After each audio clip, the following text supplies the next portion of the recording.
Hi guys, welcome back to Matt Chat. This is episode number 20, in which we cover one of my favorite artillery games of all time, Team 17's Worms. Worms is an artillery game.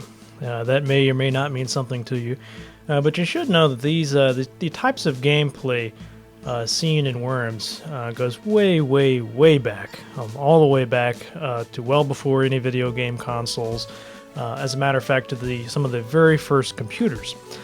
These computers weren't designed, of course, to play games. In fact, they had, amongst other things, military applications. And that is where the artillery genre first began. It wasn't a game at all. Rather, the computers were being used to actually calculate the trajectories of shells and artillery pieces for the armies and navies of the world. But I guess somebody somewhere along the way thought, hey, this would make a pretty fun game. Instead of actually blowing things up, we could just pretend things were blowing up. And we see some of the very earliest examples of the genre.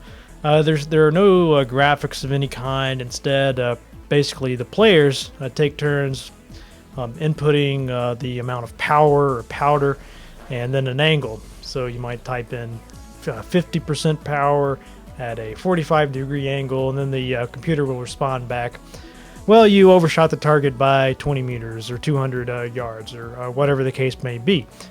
So then next shot you might adjust those factors. And of course gradually these became more complicated with things like wind resistance to think about, different caliber shells and so on.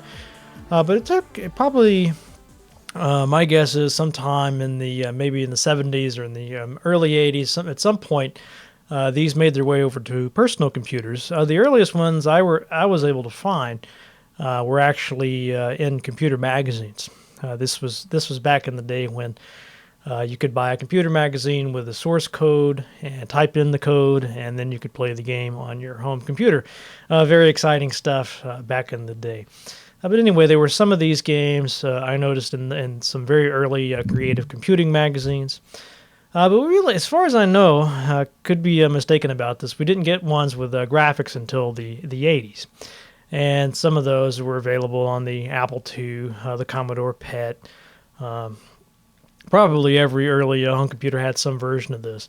But what made some of these, some of the ones that were distinguished from the rest, because they had things like destructible terrain, so that when your little missile hit the ground, it'd make a little crater, and that could have some effect on the strategy of the game. Some of my favorite early titles include Smithereens for the Magnavox Odyssey 2, a platform you don't hear too much about nowadays, but this game was really cool because it took advantage of the voice modules and voice capabilities of that platform. Very unique. Plus, it's a real-time game, so instead of being turn-based like most artillery games, this you're actually firing back and forth, and that factors into the competitive nature. It's a two-player game. So I thought I'd just play a little bit of Smithereens for you to give you a taste of what that game sounded like. Come on, turkey, hit it. You blew it. Later games in this genre, of course, include Artillery Duel, which came out in '83 and was widely ported to a large range of systems, including the Commodore 64 and the VIC-20, and even the Atari 2600 and the ColecoVision. It's probably even more than that. But again, those are the ones I'm familiar with. And then several years later, we're going to skip to 1990 and 91, actually. There's the game Scorched Earth, which was a public domain shareware application for DOS, which saw the rounds among people who had access to an IBM PC at the time. The fact that it was shareware meant that a lot of people had this game and distributed it really widely. And what really, to me, made Scorched Earth so much fun was the huge variety of weaponry and the options. This is a highly customizable game. You have so many choices to make. It really made the artillery just one of the most sophisticated of the examples I've seen to date. But it's really not until we get to 1995 and Worms where this genre really hits the mainstream. And part of the reason why this was able to happen was Worms wasn't just tanks or robots or something like this. A lot of these artillery games can be really dry. Worms added a cartoonish humor, cartoonish personalities. And so instead of tanks, you're actually controlling these little worms that have features like humans. Basically, they laugh, they talk, they joke around, taunt each other. So it's a very there's a lot of Monty Python-esque, Red Dwarf, Douglas Adams type humor in this game. It's really hilarious, all the dialogue and things that pop up, which I'll talk about. Of course, this became Team 17. Although Team 17 had some hits, especially on the Amiga platform, Worms became their flagship or major franchise, and they released a bunch of ports of it, sequels of it, variations of it. It's kind of crazy when you try to look at all the different versions. All right, before we get started with Worms, though, a little about myself. My name is Matt Barton. I am the author of Dungeons and Desktops, a book about computer role-playing games, and co-author of Vintage Games, a book that explores a wide range of games that we consider influential from all eras and all platforms. If you like this video, rate it, comment on it. Look at the earlier videos. There's a lot, 19 other videos you can watch if you enjoy this. All right, then. Without further ado, let's play Worms. I want to start here, of course, with the original Amiga version. And I got to tell you, there's a really fascinating story behind this game. Its creator, Andy Davidson, started off as a teenager.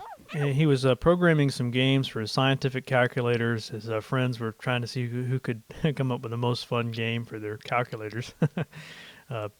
Substantially nerdy activity, I suppose. But later on, he got access to an Amiga computer lab and made a prototype of this game called Total Wormage, which was actually very impressive. He submitted it to a magazine that was having a contest at the time. Of course, he didn't win the contest. No big surprise. Talented people never win those. But Team 17 was still impressed enough with the game to give him a contract, and the result was Worms. In this Amiga version, in 95, we already have a lot of the basic gameplay mechanics that are going to show up across the franchise. The irreverent humor, a lot of Monty Python references, Douglas Adams references. I sort of lost track of all of the references. I even noticed some Street Fighter 2 references in some of the games. But anyway, we have that humor. We also have the wacky weapons. Some of the trademarks weapons of this series include the sheep, which I'll show you. But even though the other later games have better graphics, more bells and whistles, etc., the very first Worms, it was a very fun and addictive game in its own right. The last game Team 17 did for the Amiga was this Worms Director's Cut, which is a really superb game. If you have an Amiga, you owe it to yourself to play this.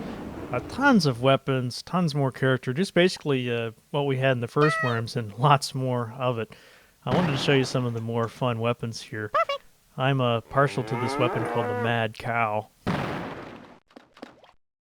I don't really know how you can dislike a game that has mad cows and exploding sheep, but maybe that's just me. Just real quickly, I wanted to show you a few of the other versions, later versions.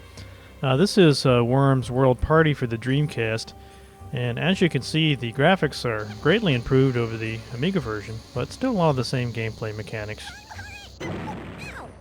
And lastly here we have Worms Armageddon, which many people consider to be the best of the 2D versions. I like this, but I like them all. All these games give you a good time with your friends. You can show off, you can make mistakes and be laughed at, or vice versa. Just a lot of fun. And that's all for this week's Matt Chat. But remember, only the moist can survive.